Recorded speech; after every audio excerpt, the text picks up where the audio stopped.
Unless one is wealthy, there is no use in being a charming fellow. Romance is the privilege of the rich, not the profession of the unemployed. The poor should be practical and prosaic. It is better to have a permanent income than to be fascinating. These are the great truths of modern life, which Huey Erskine never realized. Poor Huey.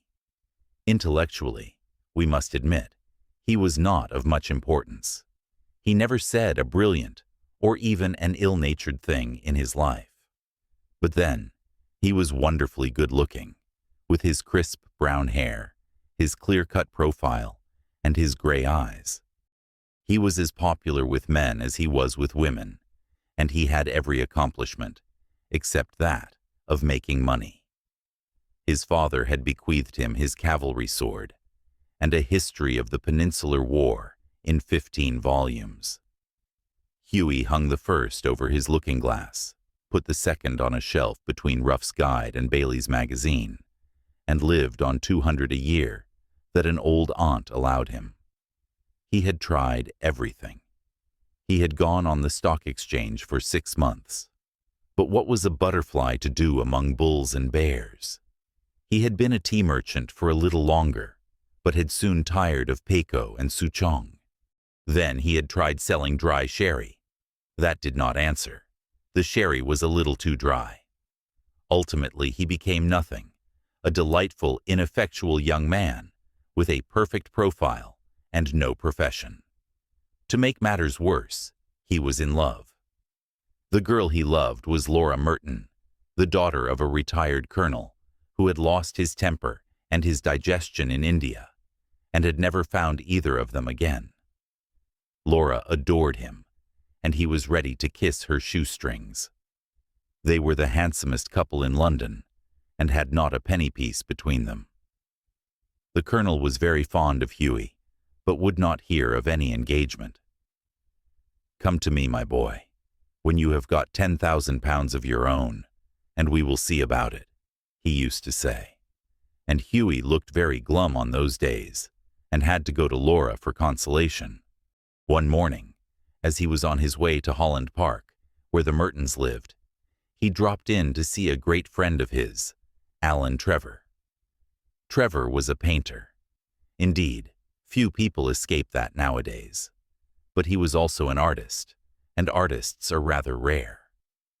Personally, he was a strange, rough fellow, with a freckled face and a red, ragged beard. However, when he took up the brush, he was a real master, and his pictures were eagerly sought after. He had been very much attracted by Huey at first, it must be acknowledged, entirely on account of his personal charm. "The only people a painter should know," he used to say, "are people who are bete and beautiful, people who are an artistic pleasure to look at and an intellectual repose to talk to. Men who are dandies and women who are darlings rule the world. At least they should do so." However, after he got to know Huey better, he liked him quite as much for his bright, buoyant spirits and his generous, reckless nature, and had given him the permanent entree to his studio. When Huey came in, he found Trevor putting the finishing touches to a wonderful life-size picture of a beggar man. The beggar himself was standing on a raised platform in a corner of the studio. He was a wizened old man, with a face like wrinkled parchment and a most piteous expression. Over his shoulders was flung a coarse brown cloak, all tears and tatters. His thick boots were patched and cobbled, and with one hand he leant on a rough stick, while with the other he held out his battered hat for alms. "What an amazing model," whispered Huey as he shook hands with his friend. "An amazing model?" shouted Trevor at the top of his voice. "I should think so. Such beggars as he are not to be met with every day.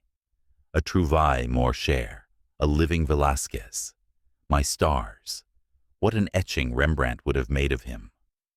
"Poor old chap," said Huey. "How miserable he looks. But I suppose to you painters, his face is his fortune." "Certainly, replied Trevor. You don't want a beggar to look happy, do you? How much does a model get for sitting? Asked Hughie, as he found himself a comfortable seat on a divan. A shilling an hour. And how much do you get for your picture, Alan? Oh, for this, I get 2,000. Pounds? Guineas.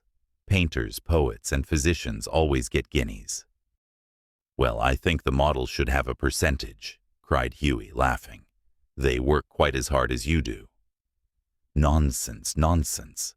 Why, look at the trouble of laying on the paint alone and standing all day long at one's easel. It's all very well, Hughie, for you to talk, but I assure you that there are moments when art almost attains to the dignity of manual labor. But you mustn't chatter. I'm very busy. Smoke a cigarette and keep quiet. After some time, the servant came in and told Trevor that the frame maker wanted to speak to him. Don't run away, Hughie, he said as he went out. I will be back in a moment. The old beggar man took advantage of Trevor's absence to rest for a moment on a wooden bench that was behind him. He looked so forlorn and wretched that Hughie could not help pitying him, and felt in his pockets to see what money he had. All he could find was a sovereign and some coppers. Poor old fellow, he thought to himself. He wants it more than I do, but it means no hansoms for a fortnight. And he walked across the studio and slipped the sovereign into the beggar's hand. The old man started, and a faint smile flitted across his withered lips. Thank you, sir, he said. Thank you. Then Trevor arrived, and Hughie took his leave, blushing a little at what he had done. He spent the day with Laura, got a charming scolding for his extravagance, and had to walk home. That night, he strolled into the Palette Club about 11 o'clock and found Trevor sitting by himself in the smoking room drinking hock and seltzer. Well, Alan, did you get the picture finished all right? He said as he lit his cigarette. Finished and framed, my boy, answered Trevor. And by the by, you have made a conquest.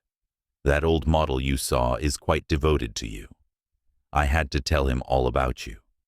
Who you are, where you live, what your income is, what prospects you have. My dear Alan, cried Hughie, I shall probably find him waiting for me when I go home. But of course you are only joking. Poor old wretch. I wish I could do something for him. I think it is dreadful that anyone should be so miserable. I have got heaps of old clothes at home. Do you think he would care for any of them? Why, his rags were falling to bits.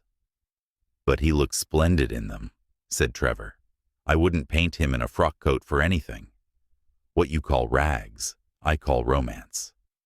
What seems poverty to you is picturesqueness to me. However, I'll tell him of your offer. Alan, said Hughie seriously, you painters are a heartless lot. An artist's heart is his head, replied Trevor. And besides, our business is to realize the world as we see it, not to reform it as we know it. A chacun son métier. And now tell me how Laura is. The old model was quite interested in her. You don't mean to say you talked to him about her? Said Hughie. Certainly I did.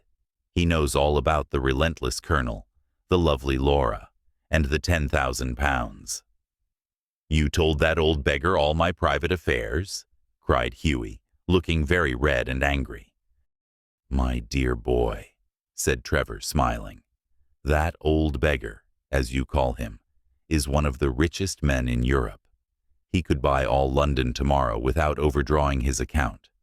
He has a house in every capital, dines off gold plate, and can prevent Russia going to war when he chooses.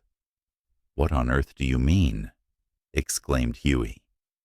What I say, said Trevor. The old man you saw today in the studio was Baron Hausberg.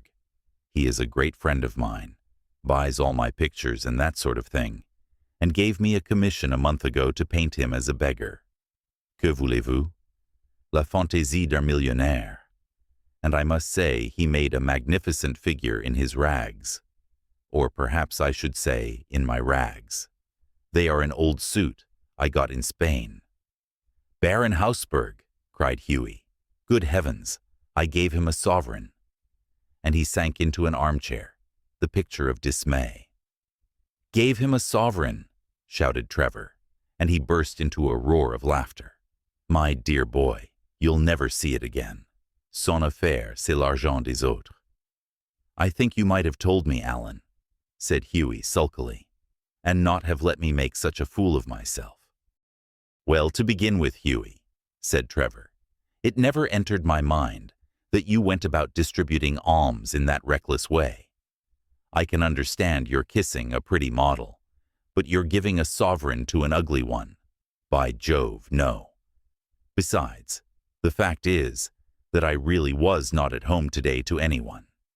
And when you came in, I didn't know whether Hausberg would like his name mentioned. You know he wasn't in full dress." "What a duffer he must think me," said Hughie. "Not at all. He was in the highest spirits after you left, kept chuckling to himself and rubbing his old wrinkled hands together. I couldn't make out why he was so interested to know all about you. But I see it all now. He'll invest your sovereign for you, Hughie, pay you the interest every 6 months, and have a capital story to tell after dinner." "I am an unlucky devil," growled Hughie. "The best thing I can do is to go to bed, and my dear Alan, you mustn't tell anyone. I shouldn't dare show my face in the Row." "Nonsense. It reflects the highest credit on your philanthropic spirit, Hughie. And don't run away. Have another cigarette, and you can talk about Laura as much as you like." However, Hughie wouldn't stop, but walked home, feeling very unhappy, and leaving Alan Trevor in fits of laughter. The next morning, as he was at breakfast, the servant brought him up a card on which was written, "Monsieur Gustave Naudin, de la part de Monsieur, le Baron Hausberg." "I suppose he has come for an apology," said Hughie to himself, and he told the servant to show the visitor up. An old gentleman with gold spectacles and gray hair came into the room and said, in a slight French accent, "Have I the honor of addressing Monsieur Erskine?" Hughie bowed. "I have come from Baron Hausberg," he continued. "The Baron. I beg, sir, that you will offer him my sincerest apologies," stammered Hughie. "The Baron," said the old gentleman with a smile, "has commissioned me to bring you this letter." And he extended a sealed envelope. On the outside was written, "A wedding present to Hugh Erskine and Laura Merton, from an old beggar." And inside was a check for £10,000. When they were married, Alan Trevor was the best man, and the Baron made a speech at the wedding breakfast. "Millionaire models," remarked Alan, "are rare enough. But by Jove, model millionaires are rarer still."